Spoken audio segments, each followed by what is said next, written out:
બ્રહ્મ મુહૂર્ત. બ્રહ્મનો અર્થ થાય ભગવાન, ઈશ્વર.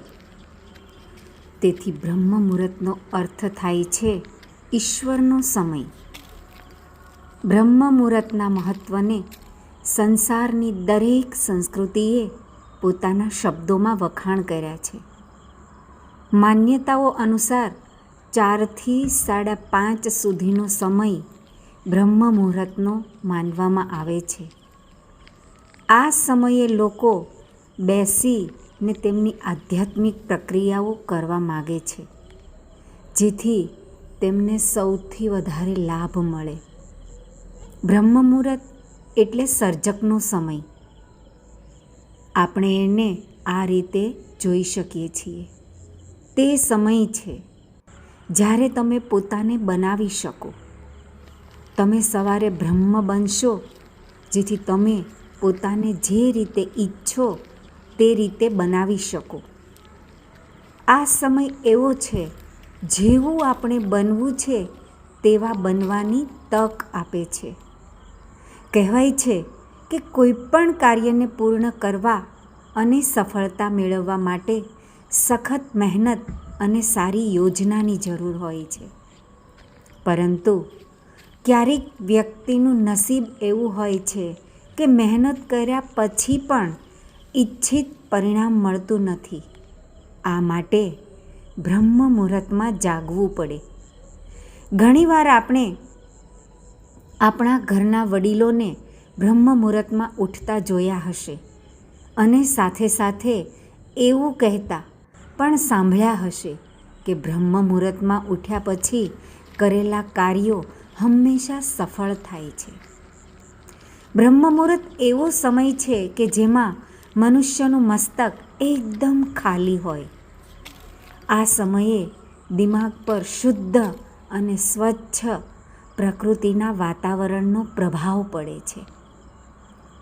રોજ રોજ સવારના સમયે જે પ્રાર્થના અને ધ્યાન કરીને તેનાથી સકારાત્મકતા અને સફળતા મળે છે. આ એ સમય હોય છે કે પૂરા સંસારની નકારાત્મક શક્તિઓ નિષ્ક્રિય અવસ્થામાં હોય છે અને સકારાત્મક શક્તિઓ સક્રિય હોય છે. શાસ્ત્રોમાં બ્રહ્મ મુહૂર્ત માટે કહ્યું છે કે બ્રહ્મ મુહૂર્તમાં ઉઠવાથી વ્યક્તિને સુંદરતા, ધન, દૌલત, બુદ્ધિ, સ્વાસ્થ્ય અને લાંબી આયુષ્યની પ્રાપ્તિ થાય છે. જેનું પાલન કરનાર વ્યક્તિનું શરીર કમળ જેવું સુંદર થઈ જાય છે.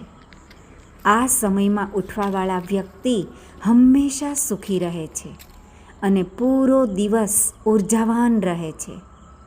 બ્રહ્મ મુહૂર્ત આધ્યાત્મિક, શારીરિક અને માનસિક બધી પ્રકારે મહત્ત્વપૂર્ણ છે.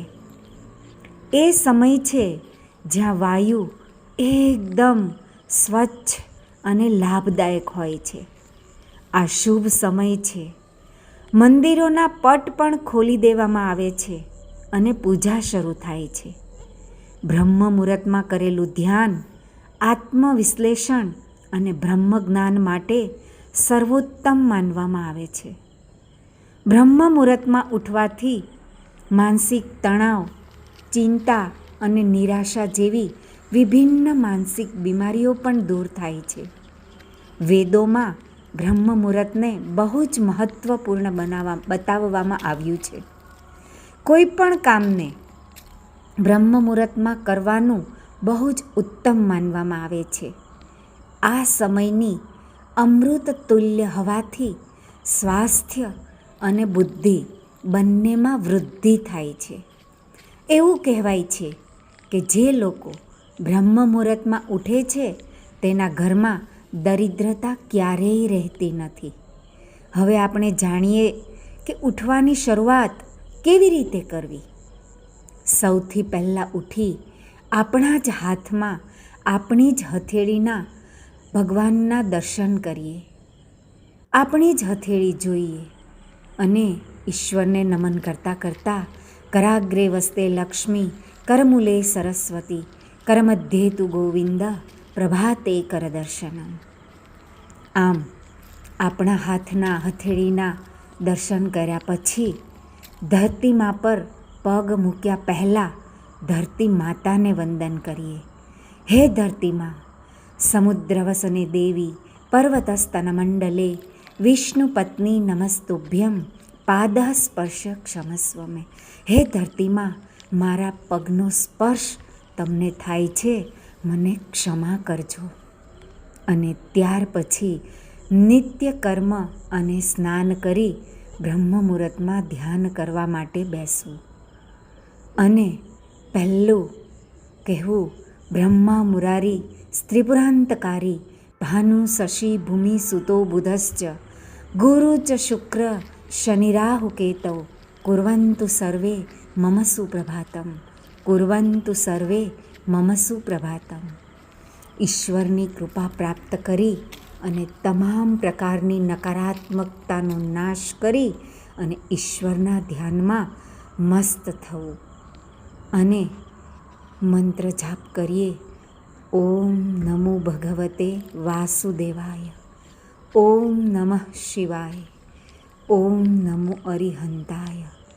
ઓમ નમો ભગવતે વાસુદેવાય. ઓમ નમઃ શિવાય. ઓમ નમો અરિહંતાય. ઓમ અસ્તુ.